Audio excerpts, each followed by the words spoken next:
Appreciate it.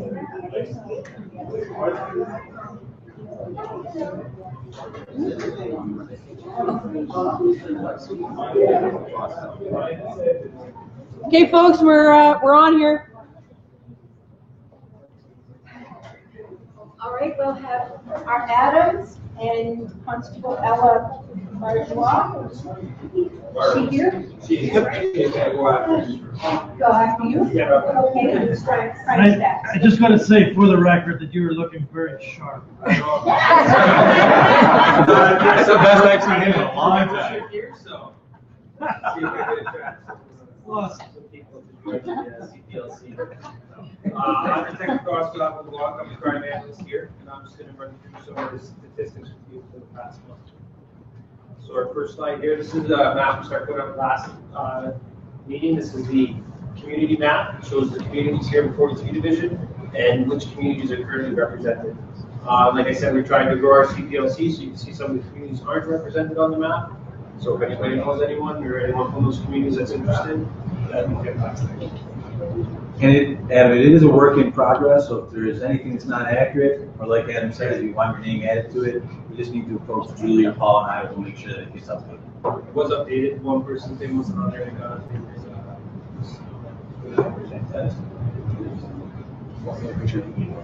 So the first stats we'll start off with, this is collisions. These are the collisions that occurred within the division in January of 2016. The dots, as you see with the legend, represent the different types of collisions.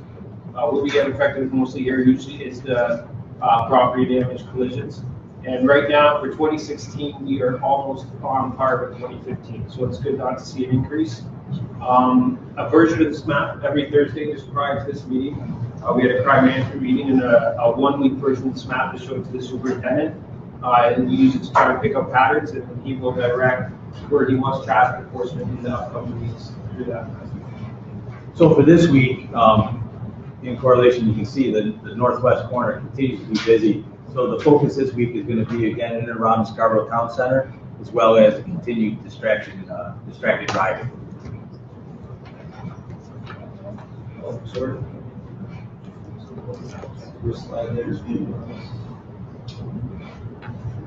This map here, it's another traffic enforcement map, and this shows where collisions occurred to where our enforcement has occurred. The little red lightning bolts are collisions, and the blue crosses are enforcement. So as you can see right now, in 43 Division, our enforcement is up quite significantly this year. And as you see, it's the heavy blue line to indicate our enforcement. I think one of the criticisms that's often levied at police is that we tend to fish, and fishing holes is sometimes the way they're referenced, where we go just to get revenue for the city or whatever. And you'll see by this, in 43 we don't do that. We target our enforcement where the collisions are taking place for the purposes of driving down the collisions and increasing public safety. That's our focus, is public safety. This map here shows the break and enters that occurred for the month of January. So you have quite a bit of thoughts. Our break and enters are up slightly this year. We are working hard to reduce that. One of the things that is trending this year for Union Roads are daytime residential entries. That's what's causing our numbers to go up a little bit this year. So for those members of our community that are home during the day, for whatever reason, we ask you to stay vigilant. Keep an eye on your neighborhoods, and if you see something that you find out of the ordinary or something suspicious, please don't hesitate to call the police. Yeah, one of the things that I know we've been working on, Julie and Paul have been doing an ongoing crime prevention tip sort of information sharing. We're going to put that on hold this week, but as you can see, we do have a bit of an issue with the daytime break and enter. So I know that we make that information available on our Facebook page as well. So I encourage everybody to go and look at that, because obviously we're going to do a weekend to prevent them, but we need everybody's help. Okay? Thanks, Adam. This next slide here, this one looks a lot better. This is the robberies that occurred in the division in the month of January. As you see, that is not very many dots for what we've seen. You'll see in a couple slides when we put up the actual stats, our robberies are down significantly in 2016, which is very good. In fact, I believe certainly last week they were the lowest they've ever been in our history at 43 Division, and we've attributed it to our new crime analyst. So, I didn't want to take all the credit.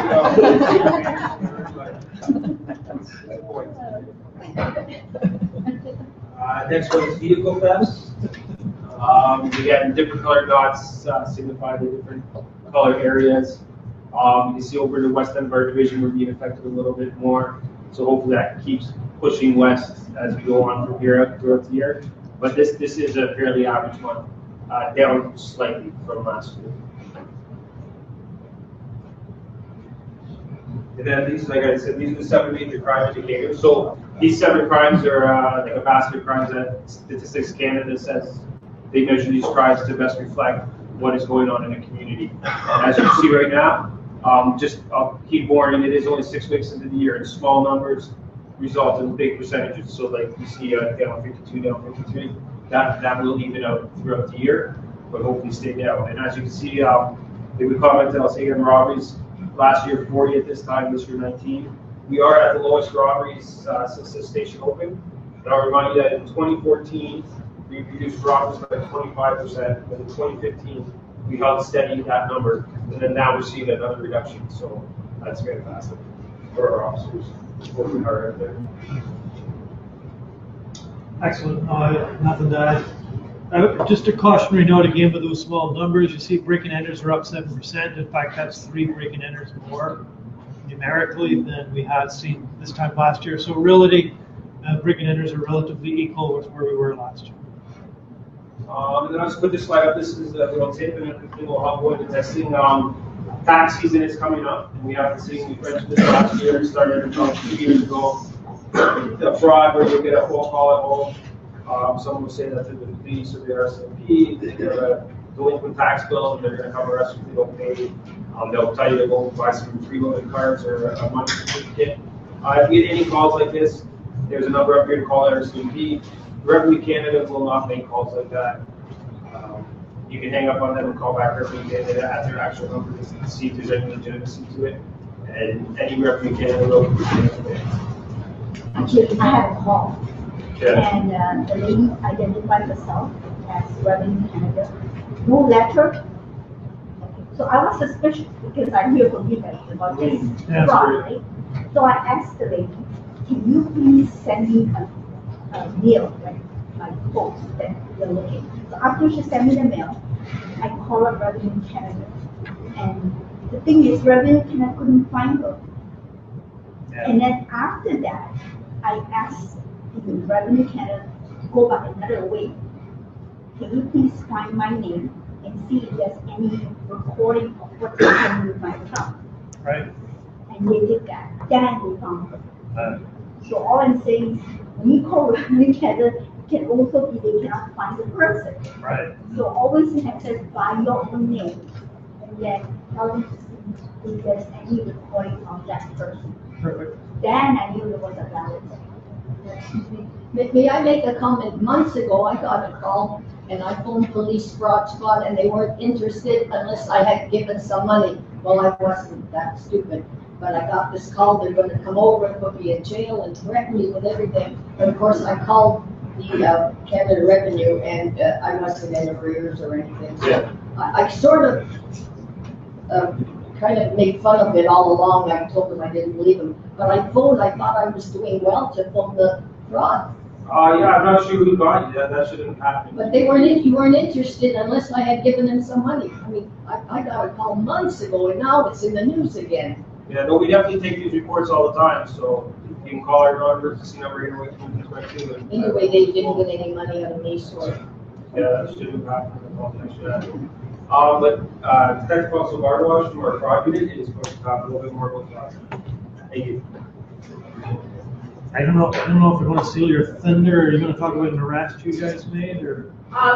Wilson, I can ask Wilson to come in and kind of. No, then I'll steal your thunder. Or I'll steal that little bit of thunder. We take it seriously, and we actually have arrested people for that fraud from investigations initiated by these fine folks in our fraud department. I don't know who you phoned, whether it was headquarters or not. The best place to phone is our 222 number, the 416-808-2222. And then what will happen is a police car is dispatched to your home or wherever you want to meet us, and we will take an occurrence for that. From our occurrences, we've actually arrested people I for was this. surprised you didn't do anything. My sons were surprised. Yeah. I said, no, unless I had lost money, then they said to call back. But I got this call about last October, like months ago. Yeah. And I thought it was not in the news anymore. Then it's been, Yeah. You're probably talking to headquarters. You know what they're like No. downtown. I don't know. I'm from Don Mills and I'm in our area now and I don't know what numbers to phone when I need help. Anyway. Yeah, that shouldn't happen, but the I non-emergency was number, surprised, really. I thought I was being a good citizen. and you were, Of Scarborough. and you were. 416-808-2222, that they will take. And you care of it. haven't come in this little laneway I live at. I haven't seen police in 8 years. And there's a cemetery behind me. Kids used to jump the fence. You know, little Moorish laneway off regular Moorish at Highly Creek Village. No police ever come and check on us old citizens. So I'll tell you what we're gonna do, we're just gonna let Detective Constable Bardwatch give her presentation, and then we open the floor up to community concerns, and then I'll take all that information down. That's why we encourage people to show up. If we don't know This is my about first it, time here, so I'm great. well, welcome. Thanks for coming. Hope you And come we're gonna back. get back to you. We're gonna get back. Well, good afternoon. This is my first time here at a CPLC meeting, so I just wanted to show my face as well. I've been here at 43 since the beginning, since it opened up since 2006. And I've been in the fraud unit for almost about a year. So in that year's time, I've had run across different occurrences, both from CRA as well as different type of different scams. So that's what I wanted to come and talk to you guys about today. The different types of scams that are out there. Just as a proactive measure, I want you guys to be educated so that you can pass this information along to people who you may know so they don't get victimized as well. There's many types of scams out there, so the ones that are kind of mostly out there, I'm just going to go through those ones here. So the CRA scam, and we have, attempted victim over there, but she was smart enough to challenge the people. Basically, I'm sure you guys are aware and have heard about this through the news or other media outlets. CRA scam is just basically you receive a call from somebody who claims to be an official from the CRA, and they kind of play into you, say that you owe money. You're evading your taxes and you owe a bunch of money, and if you don't pay this money, you'll be arrested, deported, or get jail time.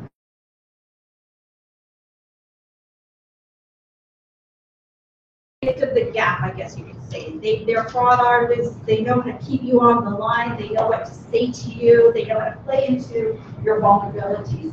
And then they stay on the line with you. They get you to go to different areas while on your cell phone at times to get the money and send it to their locations. And that could be across the borders in the U.S. or overseas. And essentially, once that's done, it's hard to trace and it's hard to get your money back. However, I will comment on Superintendent Fenton's comment. I have a partner in my office as well. His name is Wilson Chung. He did make an arrest last week on a CRA scam where victims were targeted, and it's mostly victims who are new immigrants to Canada who really don't know the system. They were targeted and they were directed to send money, which they did, and that money was then led to one in particular person, and that individual, because we knew there was a direct link, that individual was captured and arrested and charged on that incident there. Then we move on to the grandparent emergency scam. And that's basically an individual receives a cold call from another person claiming to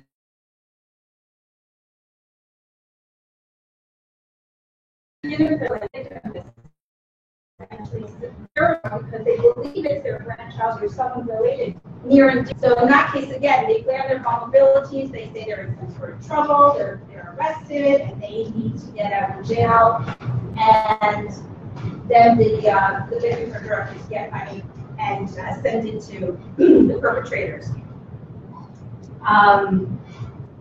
Sometimes even perpetrators will pass the phone on to another individual to validate their story that they would then identify themselves as being a lawyer of some official or so. So I have here just, do we have time? I can play this audio. Sure. Just as an example.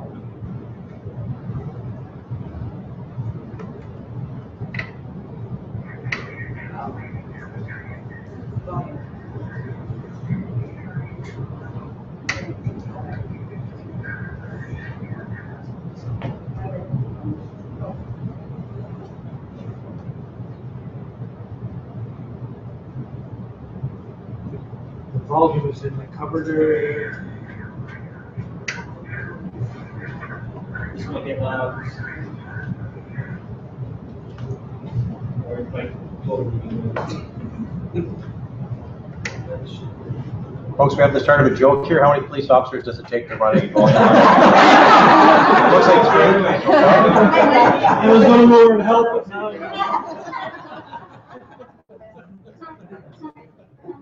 Thanks, Paul. Thanks, Randy.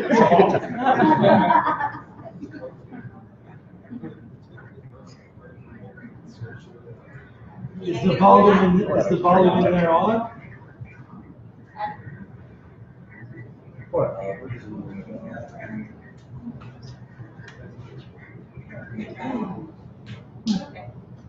Like I said, first time here, don't know this stuff here.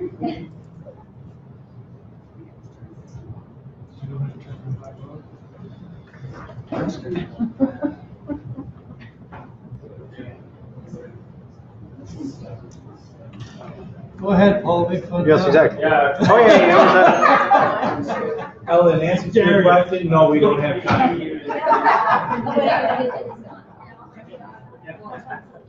next time. Maybe You next time. had time. Okay. I thought it was interesting, and it Yeah. shows kind of like what, Okay, what they play on. What's give me I'm out.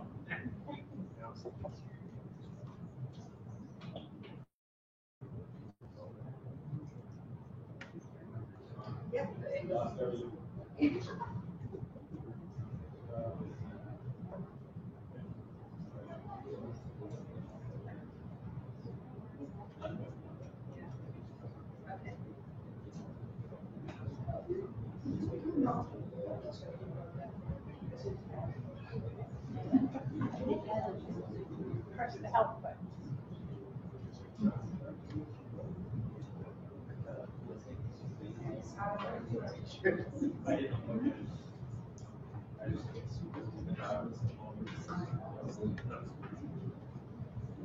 Marilyn, is there going to be a sec? I'll do my piece while they're waiting. Sure. That button at the front, did you press it? Yeah. It's lit.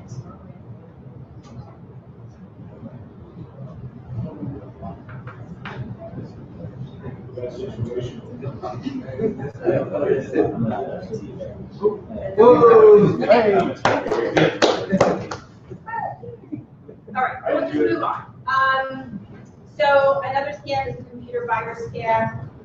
Somebody calls you up claiming to be from Microsoft or so forth, a computer company, and they say, oh, you've got a virus in your computer, we need money to fix it for you. Essentially, getting more money. Renovation home repairs. Dealing with one at court right now. Contractor comes over to the house, says, like, you ordered some work to be done. He comes over to the house, they request a payment up front, and then they try to make up some unnecessary work for you that, you called to get your eavesdrops clean. The next thing you know, you're paying a whole lot of money to get, a whole new roof, for example. And the one that's I'm dealing with at court right now, it was a contractor that, again, eavesdrops, go there, you need a whole new roof because your roof is folding inside, or there's raccoons. See, I have a picture of it on my phone. Like, they really, really kind of get to the homeowners. A place that you can go and report some of these contractor frauds to is the Ministry of Consumer Services. They will look into it and will charge under the Prevention of Offences Act, as well as looking at the Consumer Protection Correct. These are agencies for your benefit. They will assist you as a consumer. This goes into public utility scans. Canvassers will come, cold call knocks on your door, and try to get into your house to look at your furnace problem, or to look at your air conditioner and try to get in. And then once they create one problem, then they make you aware of, oh, you have this other problem. And essentially, as a consumer or victim, you get paranoid because you need heat in the winter time, and you want to fix this problem, so you tend to pay into their beliefs or what their misrepresentation. Online sales auction scams. We've had a couple of those where perpetrators will post ads online to Kijiji, Craigslist, and it's about selling vehicles or selling electronics or concert tickets. And I've had a lot of victims call me up and said, I didn't get my Justin Bieber concerts and tickets, and I'm so upset by that. Well, they lure you on that, and the victims basically send money, and it's usually done online as well, just direct deposit into the account, and next thing you know, once the perpetrator knows and the money is in the account, the money's gone right away. They'll have somebody there retrieving it for them.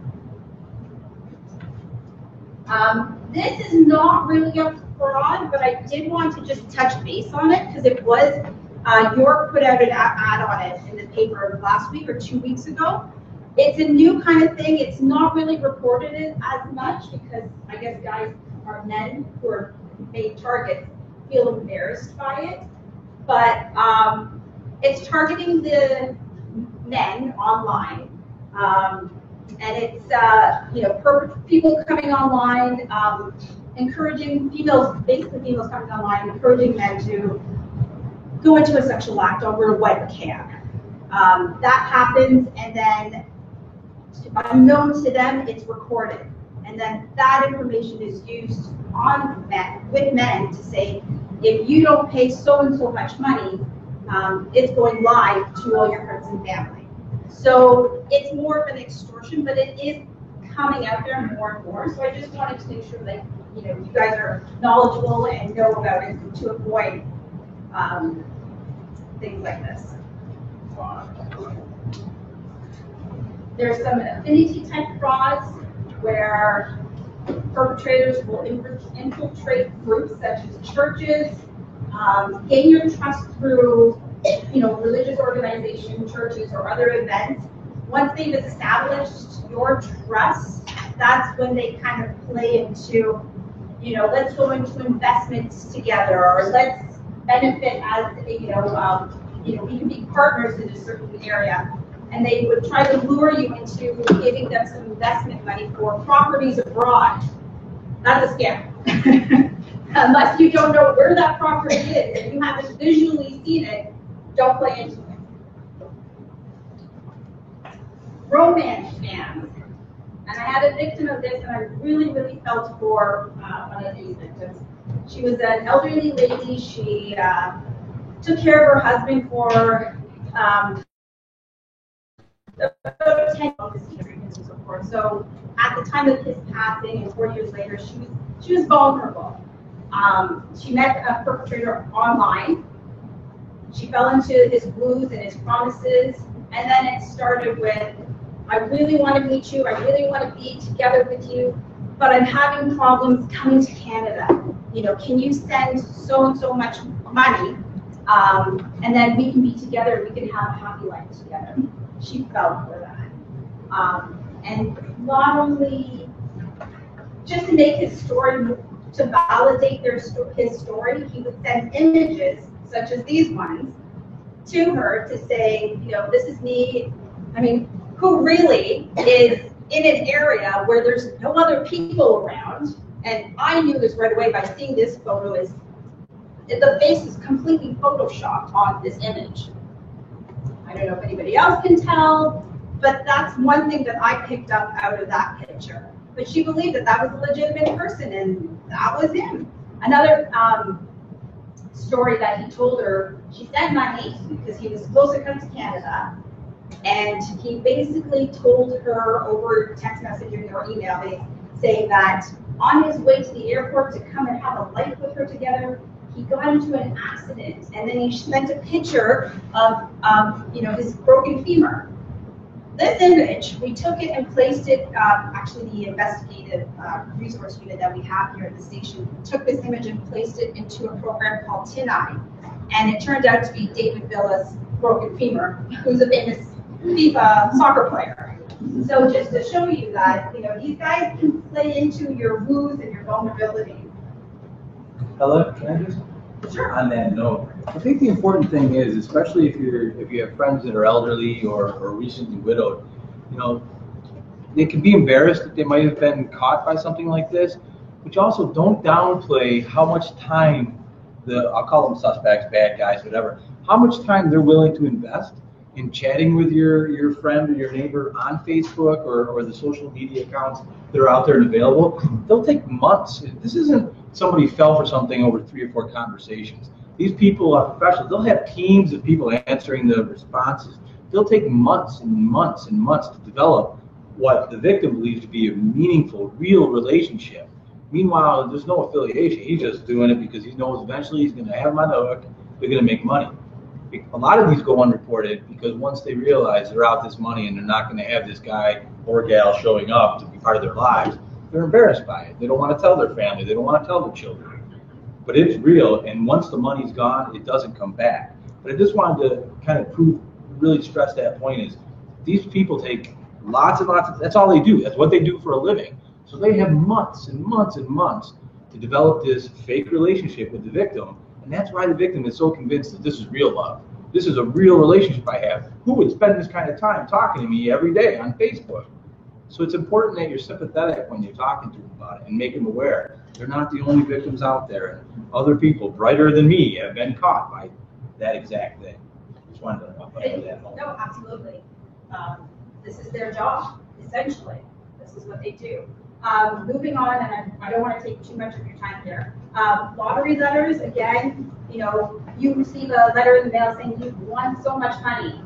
Really looking for anything, because it's hard to win. I don't know. I don't play the lottery, but again, they're here in this situation. They're saying you've won, so much money, 2.6 mil, I guess it looks like it up there. But in order for you to get this money, you need to pay an advancement of $5,000 to get that. Again, don't believe it. Really look into it. Advanced fee loans as well is another big thing. Companies are out there. You're looking to get a loan. You're not going through your bank. You're going through maybe private companies. And they say that in order for you to get this loan, we need to, at 15% or 10%, you need to give up so much money. First, you should research the company itself, make sure they're legit, and then carry on with whether or not they're credible enough to facilitate this loan without you giving money. They should be, if you're getting a loan, they should be giving you the money upfront first, and then space out all payments. In a case like this too, what I wanted here to point out is, careful what you do online, websites you go into when you're keying in your personal information here, and your banking information, if they ask for that in these cases, just be very cognizant. Everything online is open source. And frauds are generally moving more and more to be online, which is hard to trace.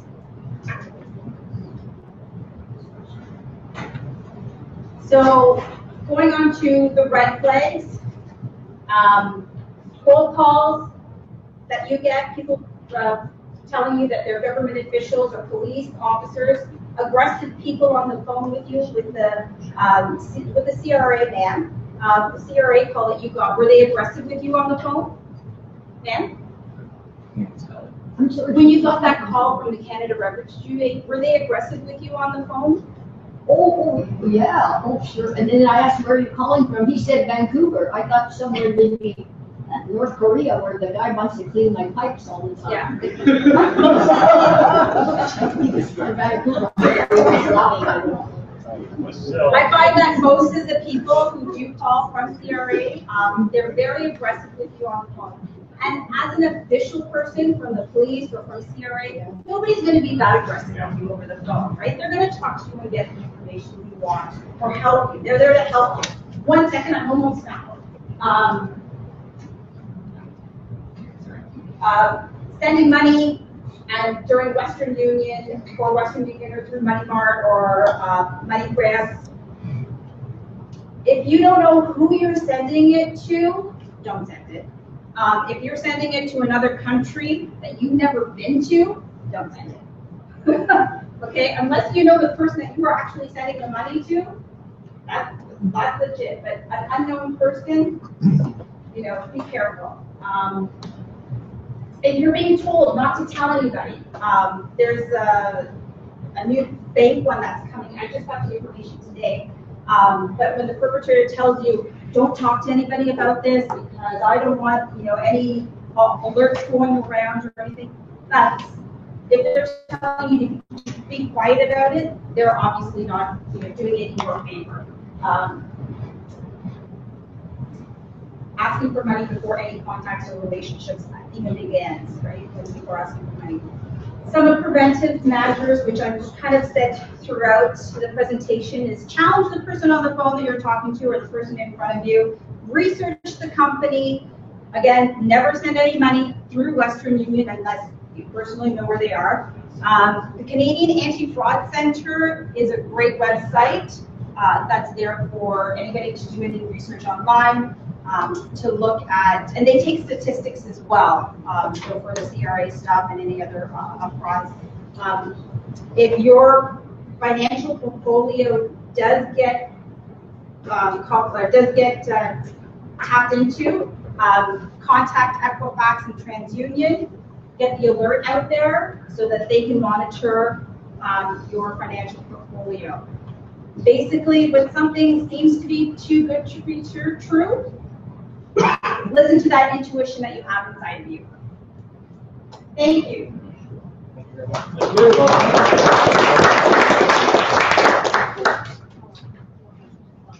Oh yes, sorry too. As well, if anybody's interested, I did bring some flyers and I'll leave them at the back there for you guys to do that. Thank you. Thanks, So just in addition to what she was saying, when Revenue Canada called me, they asked me for my SIM number. So please be wary of that because sometimes they may sound very legitimate and they ask you a SIM number right away. So I'm never sure of that one. Very good. Thank you, Ella. Thank you.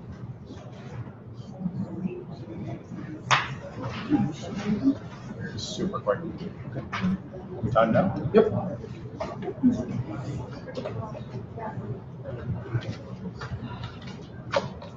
Guys, we got a full meeting, so just quickly say hello. Thank you very much for coming. And to old friends and new friends alike, fantastic. Ella, wherever we are, thank you very much. Absolutely fantastic job. So just want to reinforce very quickly what Ella was saying. Everything all right in the back there, guys? Okay. That they're going to be coming after people that are 70 plus. And the reason being, just a quick little stat, 48% of people my age, 30 to 50, that age, 48% are investing in RESPs, that is educational stuff. 66% are borrowing money or spending their retirement for sports. 66%. We're not Sabre Jug generation. They're going after the generation 60 plus, so we make a very, very good target, okay? The only other thing I want to say very quickly, there's 1,000 flyers went out, so hopefully we'll start to see some of that for the CPLC in this area. And special thanks to Ben Otto and some of the other auxiliaries that have done it. So thank you guys. Yes, ma'am. Can I have time for a question? Yes, do you want to do the questions? Yeah. Well, it's sort of a new rule came in. I don't know if it was police or traffic department, but when people are on the crosswalk, you have to wait till they're way the hell away, way the heck over there before you can go. Do you want to do it? Or you want to do it? I go to Cedarbrook for all their entertainment. When I get out of the lot, I have just a few yards to Markham Road, and I'm going north. But Cedar Break Collegiate is there, and the kids are all waiting. I get a green light, and they're going even if they have a red hand. And by the time I wait, for them to cross because you can't run them down, although we like this sometimes. And by that time, if you come by and see me, I'm turning on a red light, left turn. So your If you question, would have believed me that I was there before. I don't like it, and it's dumb, if the people are more than halfway there, those cars should watch them. I shouldn't have that responsibility. I understand. There hasn't been So a the change. question I'm gonna say is, in that particular situation you talked about, there hasn't been a change in the law. It's specifically pedestrian crosswalks with the yellow signs, right? Or if it's a crosswalk that's controlled by, by somebody with a stop sign, like a crossing guard. Your traffic controlled intersections where you have the red light and the hands back and forth, once they're past halfway and you have clear view, you can go. Well, yeah, but they don't, they keep coming and I'm waiting there because they've seen green and they go, they think it's them. And if I open the window and yell, hey, you've got the red hand, well, I just wouldn't do that, not in this day and age. So one of my let our school resource officers know, is it at Cedar Brae in particular, that area? Well, yeah, because I'm there a lot at Cedar Brae, I don't live there, but when I'm coming out of there, I'm making a right, only a few yards to Markham Road where I want to go north. And the Cedar Brae Collegiate is just the next building. Very common problem around high schools. As you know, teenagers are indestructible. They cannot be hurt in their minds. So, but we do have two very capable officers that work full-time in the school. I'll let them know today, okay?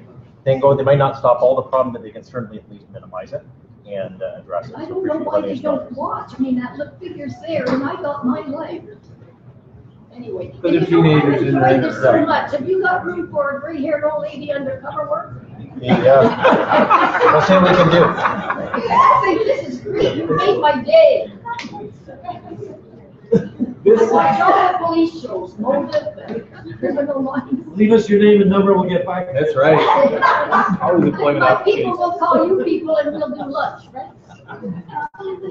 This is the portion where we like to open it up to the floor. We do see a lot of new faces as well as some familiar old ones. And I don't mean age, Angela, I mean beautiful faces that are. And I want to thank everybody for coming. This is ordinarily the opportunity that we allow Helen. I knew it was going to be Helen because you phoned Ann and said, I'm going to show up today. I have some things I want to talk about. So this is where we open up the floor to people who want to raise issues with us as far as community concerns. Okay. And that's yours? Matt? Okay, this is not an issue, but Okay. on behalf of the Wilkes-Barre Collegiate, we just want to thank 43rd Division for sending Paul and Julie. Sorry, I know your name is Julie, it just went off my mind. So, for coming to our school, and I'm not a student, I'm kind of old, so it's too old to be the student.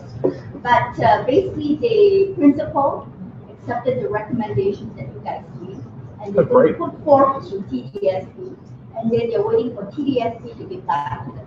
So thank you very much. We like hearing that kind of feedback. Ultimately, for the people that are new here, that's what we encourage is ultimately a lot of times we're not aware of problems. It's a very big division, and we're not aware of problems. Pat brought something to our attention as well as I know there were some others regarding the issues with people speeding along Gilwood Parkway, the students not obeying what their responsibilities are, and it was addressed. And I like to consider that to be a success story. So I appreciate your feedback. Thank you. Thanks for meeting with us, Matt. Yeah. Appreciate it.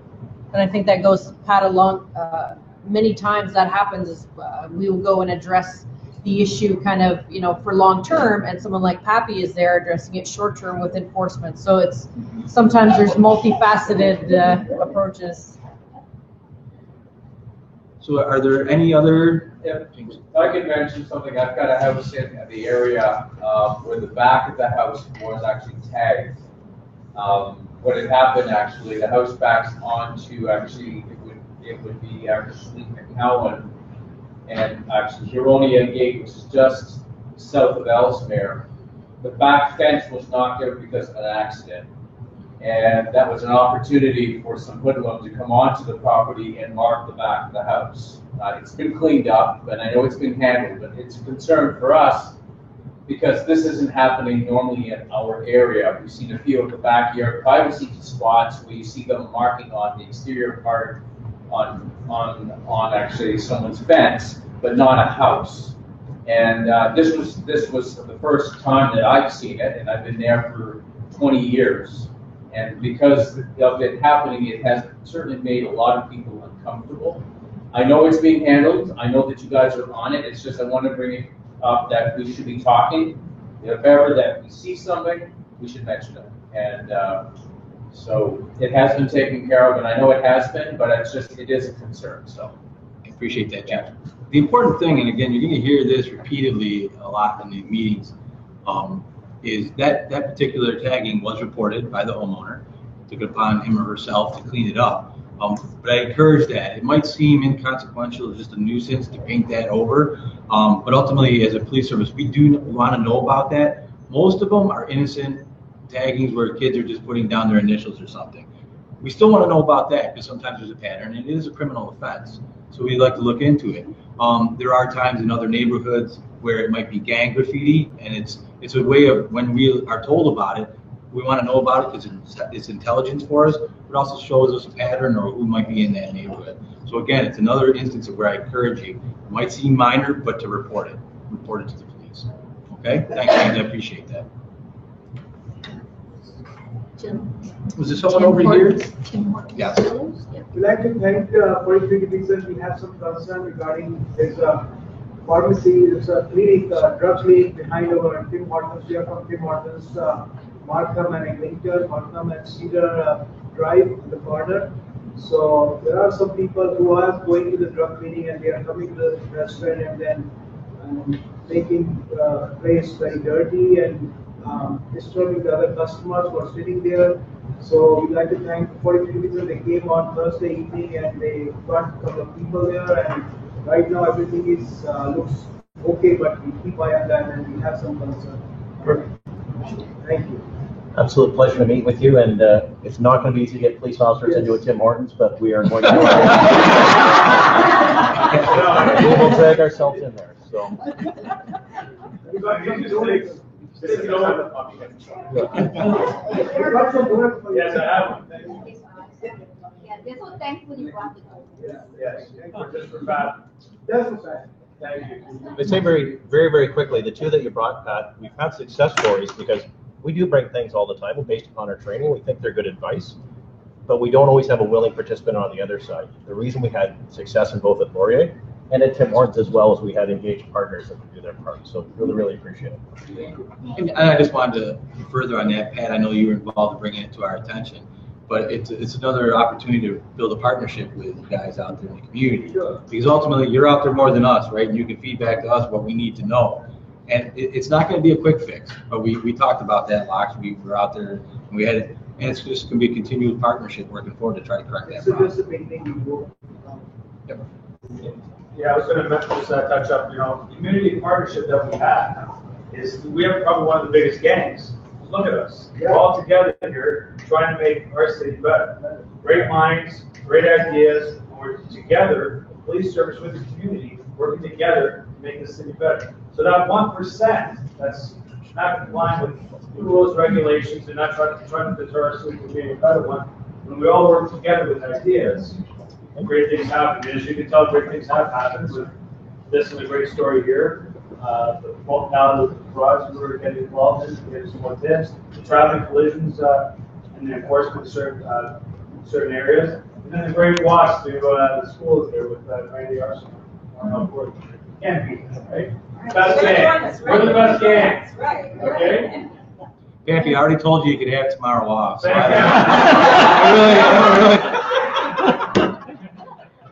And we're looking for just meeting people. And donuts.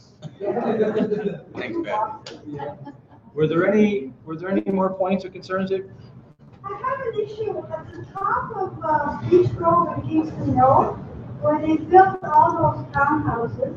There's parking on one side, but over the weekend, they park on both sides. And right now, there's a big pothole, so it's alleviating the cars, alleviating the pothole, and like, where do you go? To me, it's a mess. I'm familiar with the area. I'm just not. Is it posted no parking on one side of the street or the other? No, there's parking on one side from I think 6 to over the weekend. It's on the weekend. They can park, and at 6 to in the morning they can park at night. but over the weekend, they could park on both sides. And it's, like, if there, you can't go, there's no way that It's causing congestion because some people are illegally parking. that's right. We have pamphlets right outside, I'm not trying to divert, but parking enforcement would be all over that. All you need to do is make a phone call, and they'll be all over enforcing that, clearing up that problem. I appreciate you bringing it to our attention, though. Thank you very much. I have another one. No, you've already had yours. We do have time if there's somebody else. Yeah. I just wanted to also mention one thing. You mentioned something about a pothole too. Another city in Winter, House 311. They have a hotline that deals with potholes and they can give you potholes.